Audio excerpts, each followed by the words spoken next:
Hey, what is up guys? Welcome back to the channel and welcome back to my GT7 money making methods and glitches week.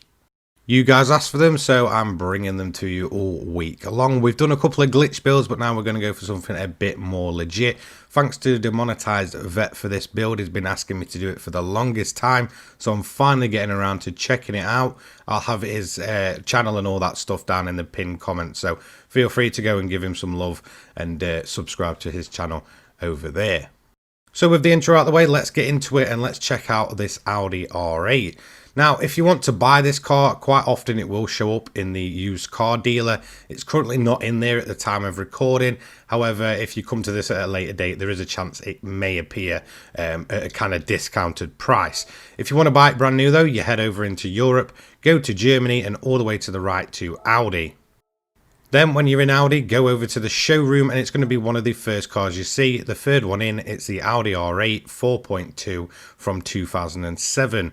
It's going to cost you 166,700 credits, which is relatively cheap for a money grind car.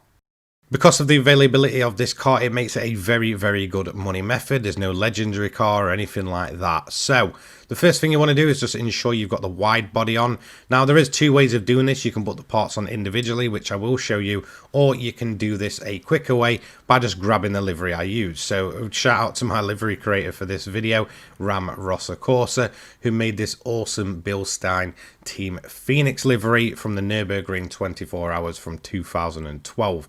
You can use that livery, feel free. If not, these are the parts you need. You can use any wheels you want. I personally just got and thrown these ones on down here. This is the OZ center locks. Just ensure that your width is going to be wide and your offset again is going to be wide. Keep them at the standard size. In terms of your aero parts, it's going to be type A for the front, type A for the side, and then at the rear it's going to be the custom wing set to high. It's completely up to you what you want to do with the end plates. Just have it however you feel. Onto the tuning shop next, and these are the parts you're going to need. So from sports, you want weight reduction stage 1. Ignore the sports hard tires, sorry. They come on the car as standard. You won't need to use them. From club sports, you need weight reduction stage 2, power restrictor and ballast. Then over into the semi-racing category, you're going to need the racing crankshaft, fully customizable computer, low RPM turbocharger.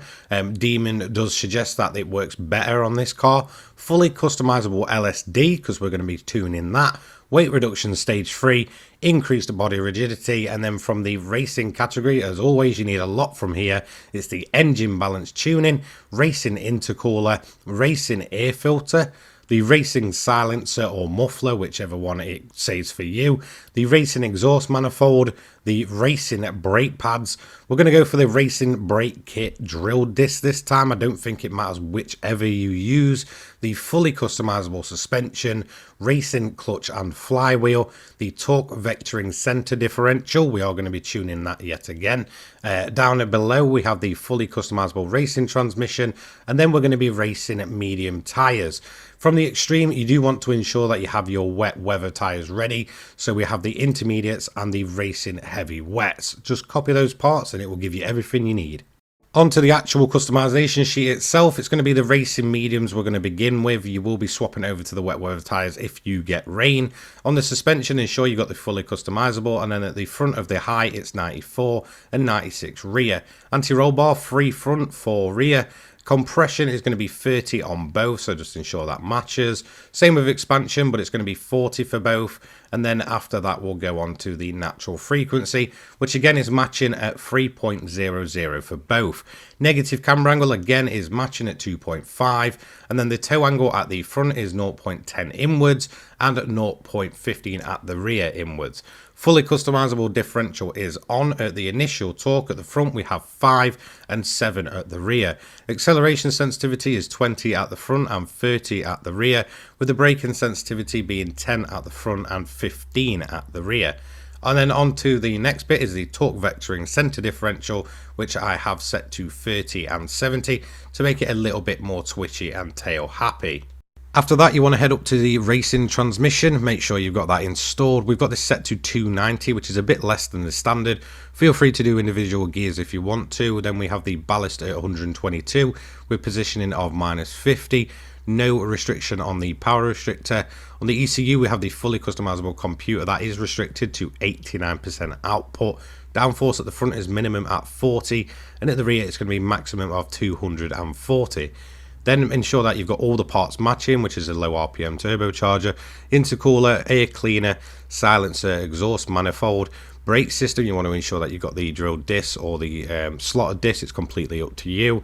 Racing brake pads, and then if we head up to the top up here is the clutch and flywheel, again set to racing, and then the perma mods, which is engine balance tuning, crankshaft, and all the weight reductions and increased body rigidity. So with all that done and out of the way, let's go ahead and see which event we're going to be running. So you want to head over into Europe, go over to the left hand side to France, to the Circuit de Mans, and then go ahead to the middle event, which is the World Touring Car 700. It's the highest paying event of them all. You cannot miss it. Go ahead and enter that. So what's this car like to drive? In all honesty, I'd say it's a bit like taking a road car and transforming it into a full-blown GT3.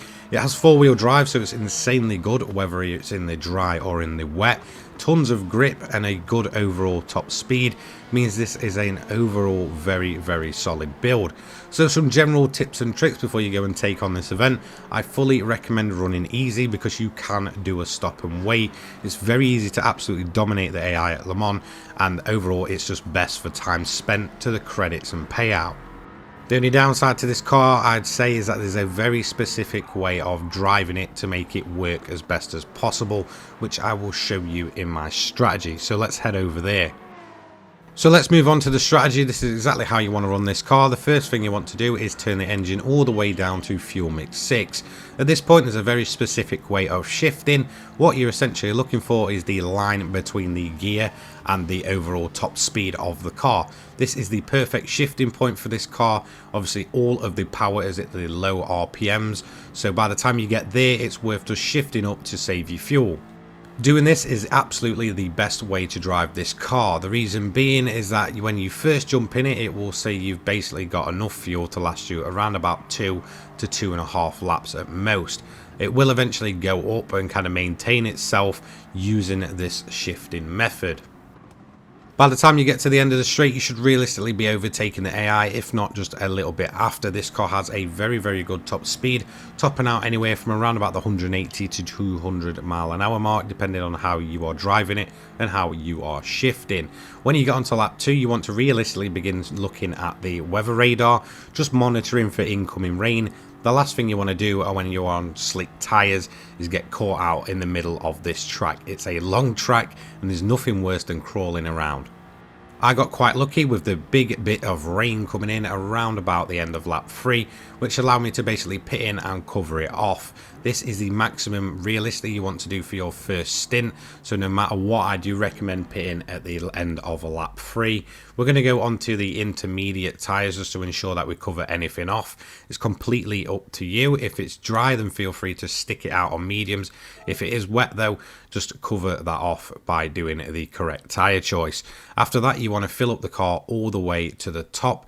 This should give you enough fuel to go all the way to the end and do a maximum of 7 laps if needed to, because you can essentially just lift and coast. This will give you enough fuel to basically just do that extra lap if you need to. However, in this run, I am not going to need to do that. So with that being said, this is what I mean. Once you get to lap 6, you may need to do a bit of extra lifting and coasting, and what I mean by that is just lift off before you get to the corner, let the car roll through and continue short shifting out the corner. This will again decrease your fuel consumption and allow you to go even further. It will allow you a maximum of 7 laps. Eventually, when we got to the end of the event, we had plenty of time left. We had around about 3 minutes on the clock and around about 3 minutes 30 to the AI. So we just stopped at the line at the end of lap 6 and just let the timer go down. As you can see, once it ticks over and as soon as it goes over to 0, you can just drive across the line and that's the event done, as close as possible to the 30-minute barrier. So with that being done, let's have a look at the leaderboard to see how this car did. Overall, it did a fastest lap of 4 minutes 9.335, which was set on lap 2. Again, the only realistic dry lap that we managed to get in the whole entire time. And we did it overall in just over 30 minutes, not even 30 minutes and a second.